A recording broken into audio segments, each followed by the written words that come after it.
The ocean remembers everything. Every ship that ever crossed it, every life that ever touched it, and every secret that ever sank beneath the waves. Today, I'm diving into one of the darkest places in the Atlantic, a silent world where history sleeps in the cold pressure of the deep. I'm not here to chase stories or legends. I'm here to uncover what the ocean has been hiding for over a century, because deep inside this Titanic-like wreck, trapped in darkness and time, we found something unbelievable.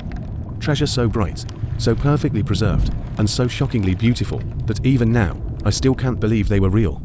And trust me, what you're about to see will shock you. As I descend through the water, the world above fades away. Sunlight melts from bright turquoise to deep navy, then dissolves into near black. The temperature drops sharply. My breathing slows as the pressure builds around me. Dust particles and small flakes of torn fabric drift past my face like underwater snow. The ocean is quiet, too quiet, as if waiting. My dive light flickers on, cutting through the darkness, and then I see it. A massive wall of twisted metal rising out of the depths. The shape is unmistakable. A Titanic-like wreck, still standing after more than 100 years. Its broken ribs reaching like the remains of a giant creature. The closer I get, the more haunting the silence feels.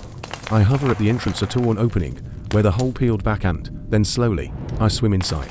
The interior is pitch black except for my flickering light. Shredded curtains drift across the corridor like ghostly ribbons. Broken plates and glassware slide across the floor as small currents move through the wreck. Old papers, their ink long faded, rise slowly as I pass. Everything feels frozen in time, as if the moment of the sinking was captured in this ship's final breath. Then I see something shining beneath the dust. I brush the sand gently, revealing a silver bracelet with small stones still intact. It glows under my light. The sight sends a sharp wave of adrenaline through me. If a bracelet like this lies here untouched, what else waits deeper inside this ship? I continue deeper into the wreck, my light shaking each time metal creaks overhead.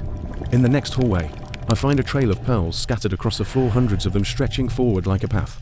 It looks like someone dropped a necklace while trying to escape, the pearls bouncing and rolling across the boards as the ship went down. I follow the trail. Silt rises, curtains brush against my arms, and the walls feel tight as I swim into a smaller space. At the end of the trail, a tiny chest sits wedged beneath collapsed beams. I pull it free, and a cloud of dust explodes in the water. I open it slowly.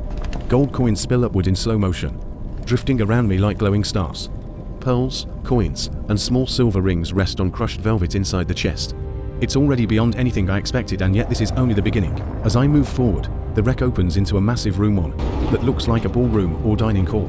Shattered chandeliers hang crooked from the ceiling. Crystals drift around me, reflecting rainbow colors as my light passes over them. A piano lies broken in the corner, its keys floating freely. In one corner, something glows intensely. I swim closer and find a jewelry box cracked open, spilling rubies and emeralds across the floor. The colors still shine, as if they were polished yesterday. Next to it, a gold pocket watch hangs from its chain, swaying gently with the water.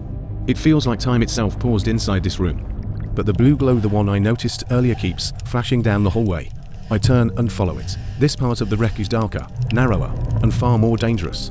Twisted beams hang from the ceiling. Silt bursts upward with every movement. Torn velvet cloth floats in slow circles. As I pass through each corridor, I spot more pieces of treasure.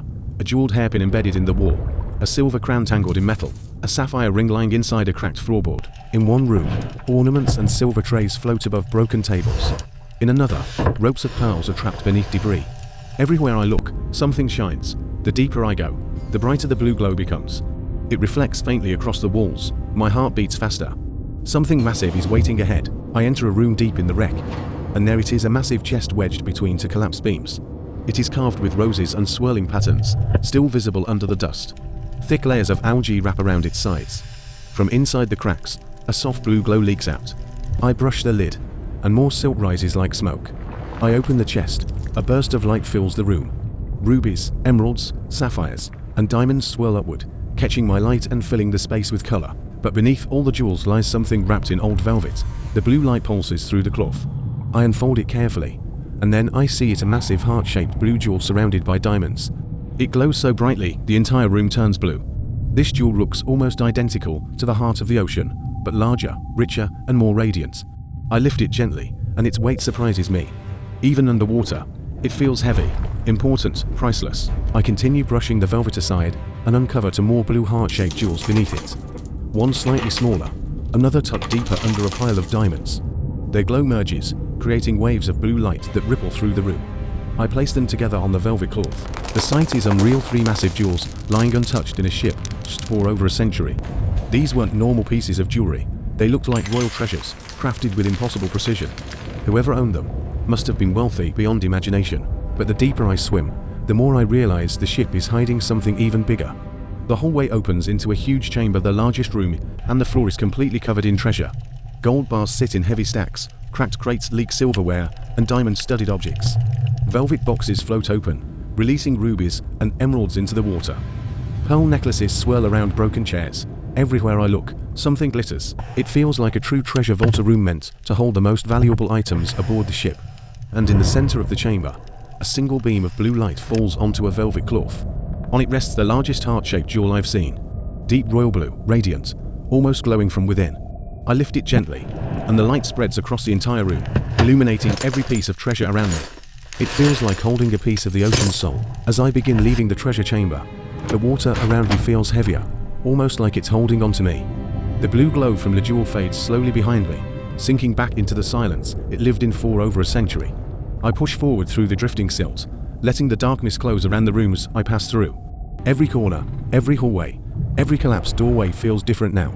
It's as if discovering the treasures changed the atmosphere inside the wreck. But what strikes me the most isn't the treasure itself, it's the silence. The kind of silence that hums, the kind that feels alive.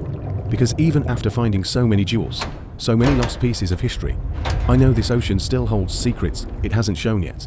Entire rooms I didn't explore, corridors that collapsed long before I got here, objects buried under sand and rust that may never be seen again.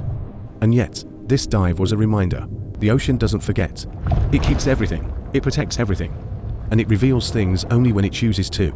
As the water around me brightens and I rise toward the surface, I can't stop thinking about the history that sleeps below.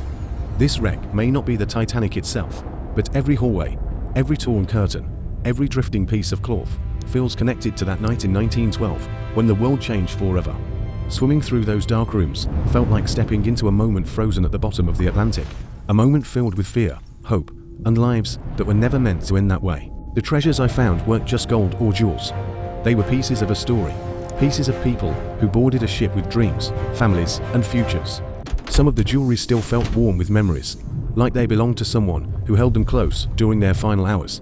Finding those heart-shaped blue jewels was a reminder that beauty can survive even the deepest tragedy. As sunlight finally touches my face again, I realized I'm surfacing with more than treasure. I'm surfacing with the weight of history, with the reminder that the ocean holds onto everything, every story, every secret, every life.